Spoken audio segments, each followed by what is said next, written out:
9 de la mañana con 3 minutos, seguimos con la mesa de análisis ya de este viernes. Para ello recibo con gusto a Marco Antonio Vázquez. Marco, bienvenido. ¿Qué tal? Buen día al auditorio, buen día a la mesa. Fernando Acuña, bienvenido. Muy buenos días al auditorio y aquí a mis compañeros de mesa. Arturo Rosas, un gusto que nos acompañes, bienvenido. ¿Qué tal? Muchas gracias, Jesús, y también un saludo al auditorio. Bien, pues hoy platicar sobre esta situación del exgobernador Tomás Yarrington, quien fue detenido en México, internado en una prisión de máxima seguridad, tras haber sido deportado de Estados Unidos, donde cumplió una pena de 9 años de prisión por lavado de dinero. Esta deportación ocurrió el pasado miércoles 9 de abril, una vez que el político fue excarcelado y entregado a las autoridades mexicanas en el cruce fronterizo que une las ciudades de Tijuana, Baja California y San Isidro, California. Yarrington, quien gobernó Tamaulipas entre 1999 y el 2004, fue entregado a elementos de la Interpol México, dependientes de la Fiscalía General de la República, quienes cumplimentaron las órdenes de aprehensión que existían en su contra. Marco, pues de entrada, ¿ahora qué le espera a Tomás Yarrington con la justicia mexicana? Pues seguramente un proceso, yo desde mi punto de vista no lo veo tan complicado como lo ven sus enemigos o quienes no quieren que aparezca por esas tierras.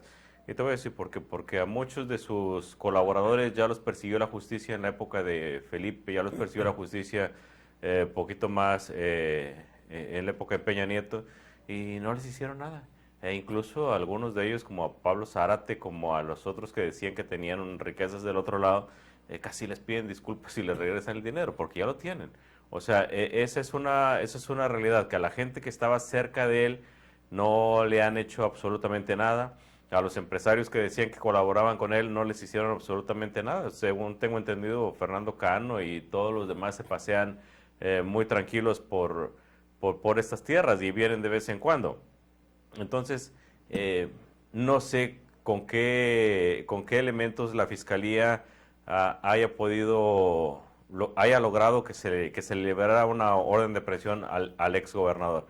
Lo que sí es una realidad y lo que es penoso es que en Estados Unidos sí le comprobaron delitos. E incluso en uno de ellos él se declaró culpable y fue por el que lo sentenciaron a los 9 años de prisión. ¿Qué quiere decir eso? Pues que el gobierno mexicano o nos vio la cara o nos quiere seguir viendo la cara y no está actuando en consecuencia a lo que está ocurriendo o a lo que todos los mexicanos viven. Otra situación es que lo todavía más penoso es que nos quieran hacer creer que Yarrington fue o quizás sea un delincuente solitario. ¿Por qué? Porque necesitaría ser un todopoderoso para lograr lo que los gringos le comprobaron. Es un hecho que hubo colaboradores de él, es un hecho que hay personajes cercanos a él que tienen que ser investigados y enjuiciados junto con él, porque, digo, yo como una persona común nunca me voy a tragar el cuento de que fue un delincuente solitario, mucho menos que se haya rodeado casi de angelitos en su administración. Eso es por una parte. Muy bien, Fernando, ¿tú cómo ves esta situación? Bueno, yo creo que su regreso al país me parece que tiene posibilidades del punto. Es que hay dos temas, el jurídico y el político, como siempre ocurre en estos casos.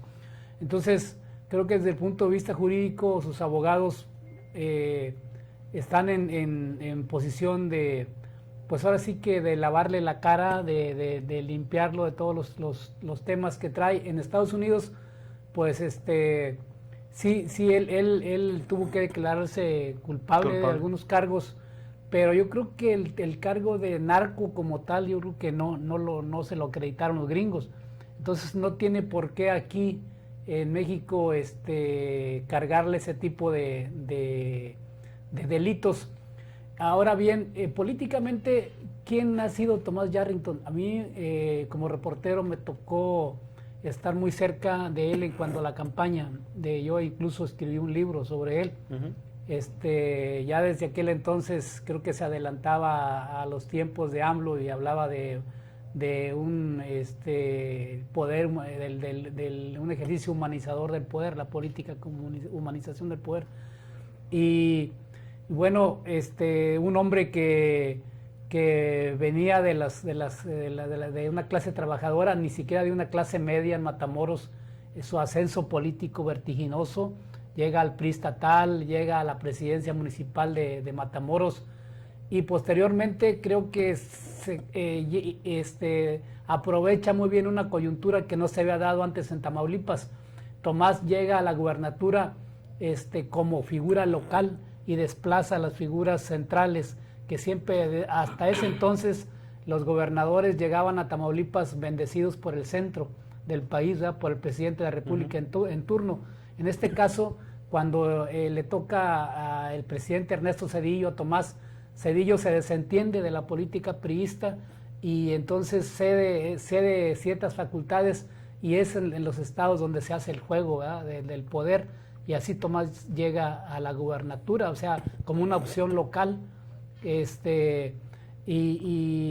Fueron dos casos importantísimos, el de él y el de Genio posteriormente, pero me parece que como gobernador, si vamos a evaluar un poco, retroceder un poco en lo que él es ahorita y en lo que hizo, creo que fue un buen gobernador. Digo, o sea, hizo buena obra, creo que pues atendió a la gente en el sector rural y al margen de que tenía un carácter un poco fuerte, digo, porque nosotros lo tratamos como periodistas. En ocasiones andaba muy alegre, de repente era hosco, o sea, era tenso, pero bueno, esa era su personalidad y una gente muy preparada. Me parece que es uno de los gobernadores más preparados que ha llegado al poder, campeón de oratoria en su momento y pues en economía, o sea, incluso como gente venido de la pobreza, se ganó una beca en el Tecnológico Superior de Monterrey, de Estudios Superiores de Monterrey. Entonces, creo que en este momento Yarrington ha pasado por muchas cosas muy difíciles. Analizar su carrera, analizar políticamente a Yarrington es algo muy superficial, porque tendríamos que ver qué ha pasado como ser humano, o sea, qué ha ocurrido con él. Y bueno, es una persona que se ha forjado en temas. Yo creo que debe tener un espíritu de acero, porque pues hasta ahora ahí está, ¿verdad? O sea, y pues en este caso tú me preguntas qué va a pasar con él en su regreso a México. Creo que tiene posibilidades de librarla y de regresar, de obtener su libertad. Muy bien. Arturo, ¿tú qué esperas de la justicia mexicana ahora, en este caso en particular? Pues yo espero que una vez que la Fiscalía General de la República cumplimentó las órdenes de aprehensión por delincuencia organizada, me parece, y lavado de dinero, tienen que sustentar sus dichos, porque en Estados Unidos Tomás Yarrington sí fue encontrado responsable de haber recibido sobornos por $3.5 millones utilizando a prestanombres para comprar propiedades en Estados Unidos. Y mentirle a las autoridades en Estados Unidos en materia fiscal es un delito muy grave. Tomás Yarrington, detenido en 2017 en Florencia, Italia, desde ahí inició un proceso de negociación con el gobierno de Estados Unidos una vez que se concretó su extradición. Y después de ser condenado a 9 años de prisión, llegó a una negociación con la Corte y finalmente su sentencia se redujo a 1 año, pero una vez que aceptó los delitos que la Fiscalía le impuso. Hoy la Fiscalía General de la República tiene entre sus pruebas que es socio de 2 empresarios que se llaman Napoleón Rodríguez de la Garza y Eduardo Rodríguez Berlanga, con el cual estuvieron haciendo negocios con el Cártel del Golfo y también con los Zetas, que son grupos delictivos sentados en Matamoros, con los cuales supuestamente, ¿verdad?, hasta donde se sabe, la Fiscalía General de la República tiene muchos elementos que pueden llevar a una responsabilidad al exgobernador. Entonces, una vez que ya está incorporado en el altiplano y entregado por Tijuana, el día miércoles, el miércoles, me parece que deberíamos de estar conociendo los diferentes procesos de las audiencias contra el exgobernador Tomás Yarrington, y yo la verdad espero que todo se esclarezca, que se queden afuera esos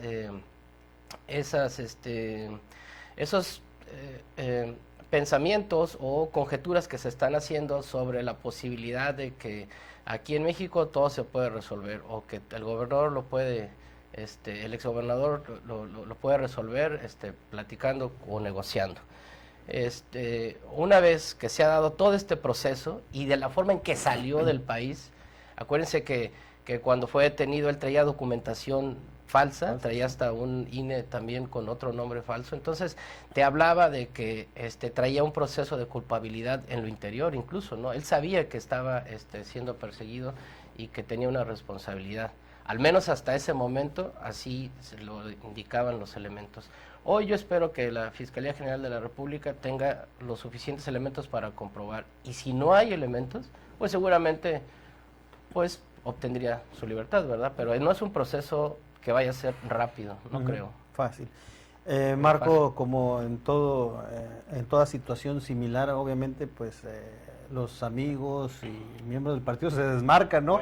en el momento, pues muchos se desmarcaron, incluso decían ya ni formaba parte del PRI cuando se dio esta situación. Hoy que ya se da este tema, pues afirman, al menos desde la dirigencia estatal que encabeza Bruno Díaz, dice, muchos exgobernadores del PRI fueron y son mejores que los actuales, entre ellos la administración de Yarrington, pese a que admite, pues todos los partidos no están exentos de cometer errores. ¿Se coincide con esta declaración? Es que pobrecitos, o sea, la verdad es que no saben de lo que hablan. El tema del que se le acusa al exgobernador está vinculado con el narcotráfico.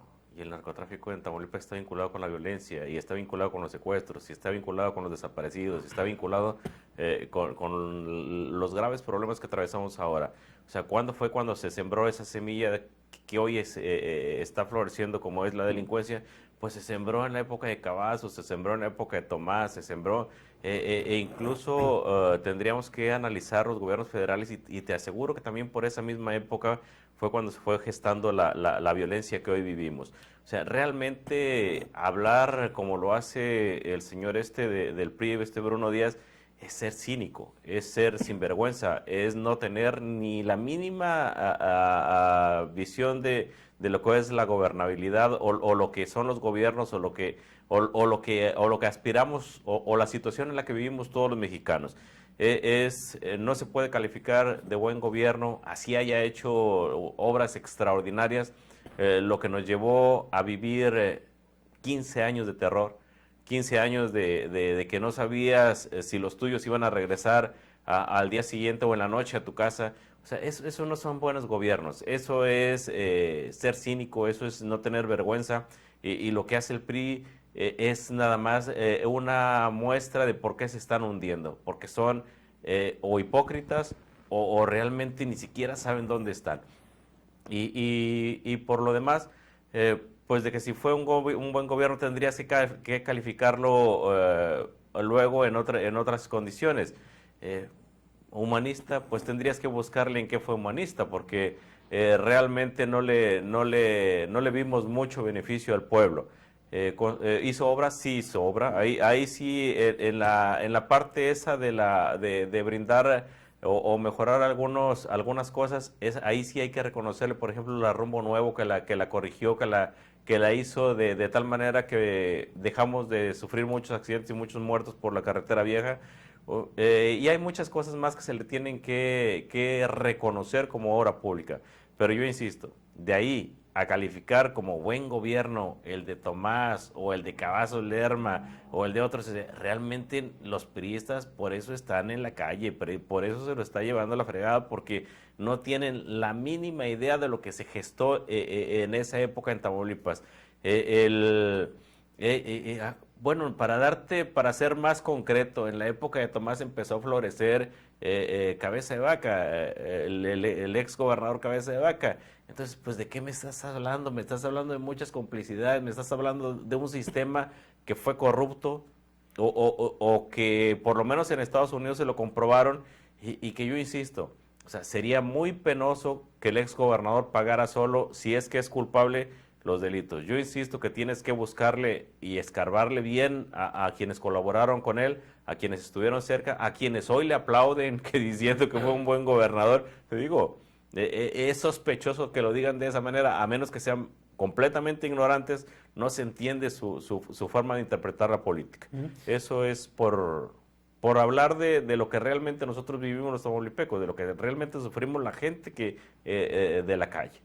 Fernando, ¿tú cómo ves estas Bueno, declaraciones? yo creo que yo discrepo un poco de mis compañeros, no porque quiera defender a Tomás, sino porque siento que no hay que hacer leña del árbol caído. O sea, yo, por ejemplo, cuando llega Cabeza de Vaca en su campaña de 2016, pues barre con todos los exgobernadores priistas. Y sí, es cierto, el error más grave de Tomás, o tal vez uno de los pocos que cometió cuando gobernó, y muy grave, fue crear a Cabeza de Vaca, pero no lo hizo porque en sí tuviera ese afecto por Cabeza, sino porque los parientes de Cabeza de Vaca, los amigos de él, que eran los hijos de Marta Sagún, pues eso le beneficiaba a él para digamos, congraciarse con el gobierno de Vicente Fox,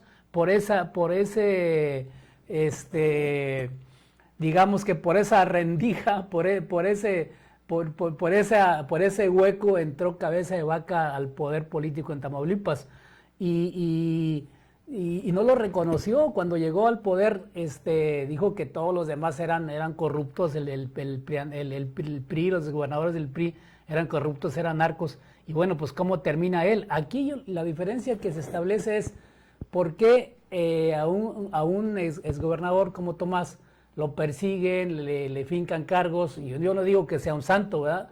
Tampoco. Pero ¿por qué a otros personajes como el mismo Cabeza de Vaca pues sigue gozando de su libertad? Hace poco se le vio en una cafetería ahí, compartiendo con un abogado ahí muy a gusto. Nadie lo toca ni con el pétalo de una cláusula jurídica.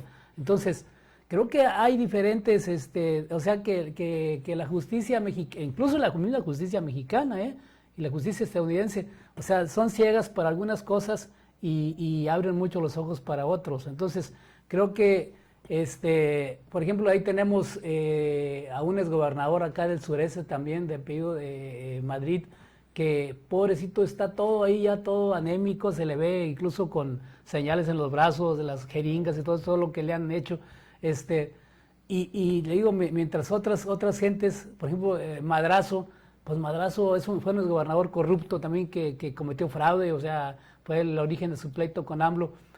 Ahí está disfrutando, ¿no? Entonces, creo que no ha sido pareja hasta ahora la justicia en cuanto a aplicarla hacia todos, ¿verdad? O como dice el refrán, o todos coludos o todos rabones. Entonces, creo que ahí, pues, hay excepciones, ¿no? Y bueno, pues, en su momento, o sea, la historia absuelve o no absuelve. Ahorita estamos viviendo la 4T, ¿verdad?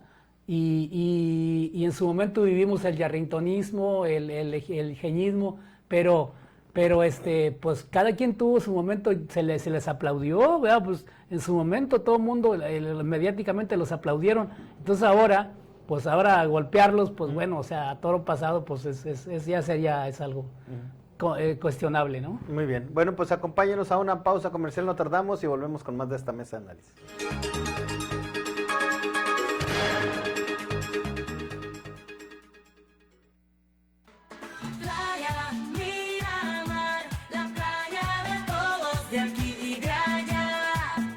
Desde la nave Marte 7, Playa Miramar confirmada como zona segura, arena suave, sin gran oleaje, ideal para humanos, niños y marcianos. Playa Miramar, la playa de todos, de aquí y de allá.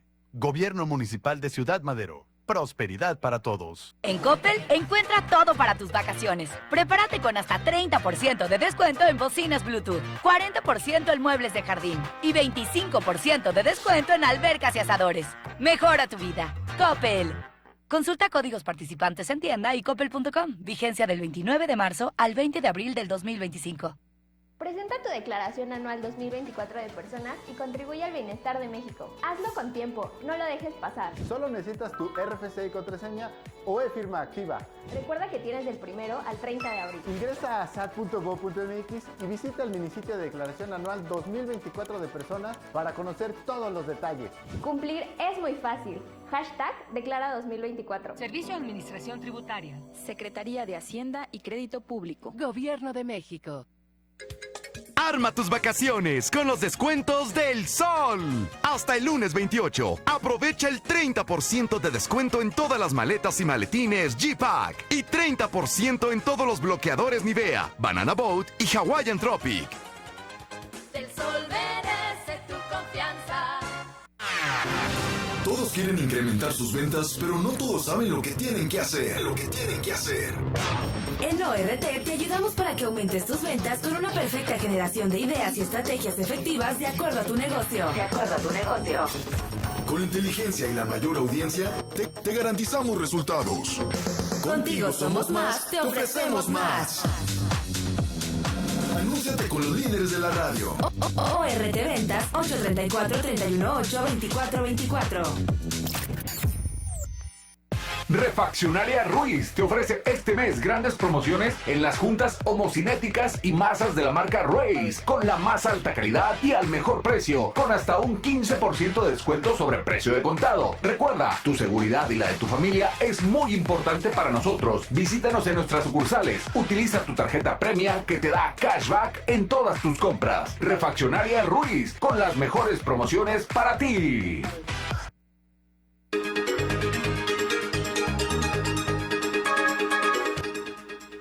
Bien, continuamos. Arturo, pues, ¿cómo ves estas declaraciones del líder del PRI respecto a los gobiernos de exgobernadores de su partido? Bueno, me parece que de manera institucional él asumió una postura en la que no podría añadirle más puntos negativos a su partido, ¿no?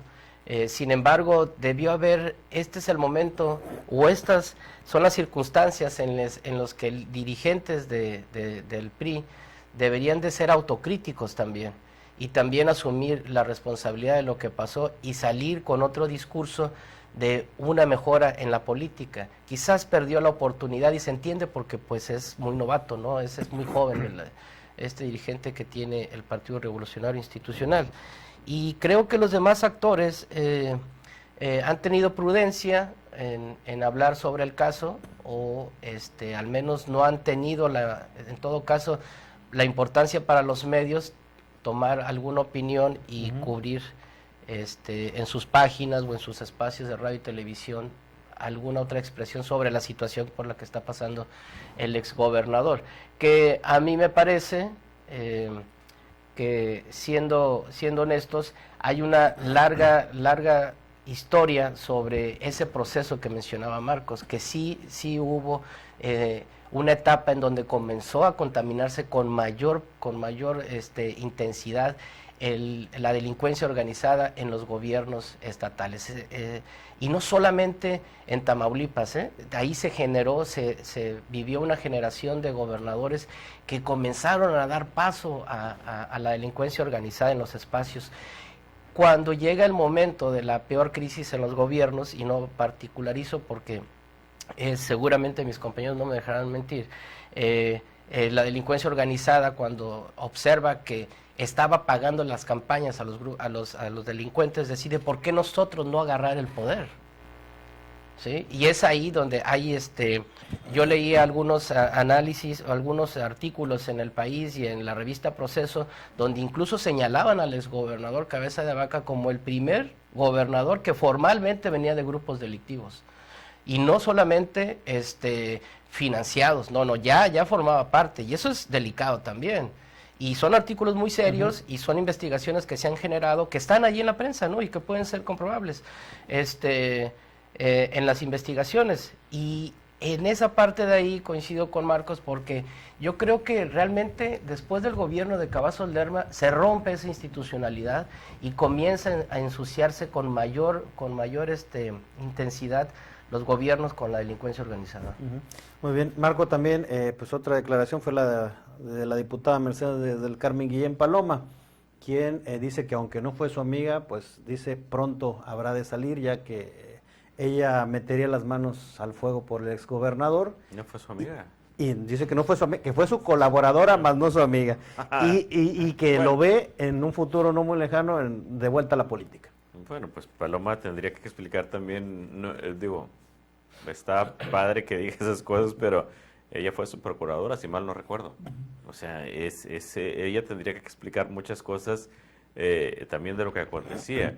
Es increíble tú como siendo el fiscal de un estado no puedas ni siquiera darle la presunción de que el gobierno de Estados Unidos es un trabajo serio en ese sentido.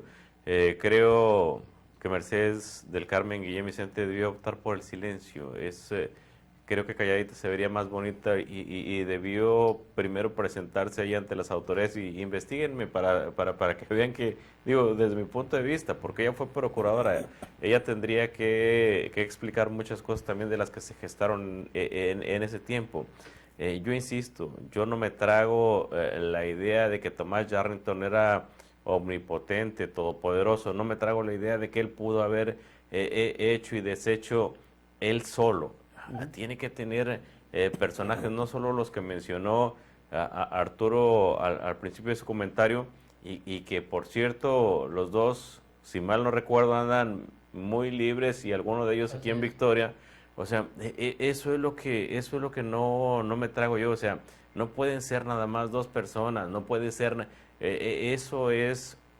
se le llama delincuencia organizada. ¿Por qué? Porque tienes toda una organización. Y para el nivel que le pintaban a Tomás, sin decir que es culpable, porque todavía se lo tienen que demostrar, es un nivel que los mexicanos no nos vamos a tragar, es un delincuente solitario. O sea, ahí hay muchas cosas que explicar, y una de las que tiene que explicar cosas es su ex procurador. Fernando, ¿tú cómo ves esta declaración de verlo pronto en la política? Yo creo que en la política no, pero tal vez pues ya su vida familiar. Yo quisiera nada más hacer un breve análisis de cómo se gesta el proceso de la delincuencia organizada en Tamaulipas. Hay un académico de la UNAM que no es escritor así de amarillista, sino que hace una investigación, y él habla con datos precisos de que esto se vino gestando durante Martínez Manatú, o sea, mucho más atrás, o sea, de Cavazos. Cavazos ya fue prácticamente seguir ese proceso, ¿verdad?, de lo que se venía dando de la descomposición del poder en Tamaulipas, que alcanza su clímax con el asesinato de Rodolfo Torre Cantú, ¿verdad? Y eso desencadena ya la crisis del priismo. Pero creo que desde el juarismo, Tamaulipas ya era una tierra libre, o sea, era un territorio libre donde podían pasar de todo, ¿verdad? Y empezaron metiendo de contrabando bebidas alcohólicas, después fue evolucionando el contrabando hasta terminar ya ahorita en lo que estamos. O sea, ahora también se dice que antes los narcos tenían honor, tenían palabra, y ahora ya como se pulverizó el tema, pues ya ahora ya es más cruel, ¿verdad? Ese es todo lo que es ese escenario, y sin excepción de partidos políticos, llámese PAN, llámese PRI, ¿verdad?, que han pues todos han visto afectados, o sea, por el tema del narco en Tamaulipas, que igual en Sinaloa, en el llamado Triángulo Dorado, ¿no? Ahorita ahí está el gobernador, ahorita también ahí en Capilla. Entonces, es un tema difícil. Tamaulipas es una tierra que tiene muchos amplios recursos económicos, una geografía privilegiada que muchos envidian, pero también un corredor natural, ¿no?, del narcotráfico, y creo que eso convierte a su clase política en muy vulnerable, ¿verdad? O sea, ahorita mis compañeros de mesa lo decían, pues que Yarrington tuvo cómplices. Bueno, todos los que están en el poder tienen cómplices, definitivamente, ¿no?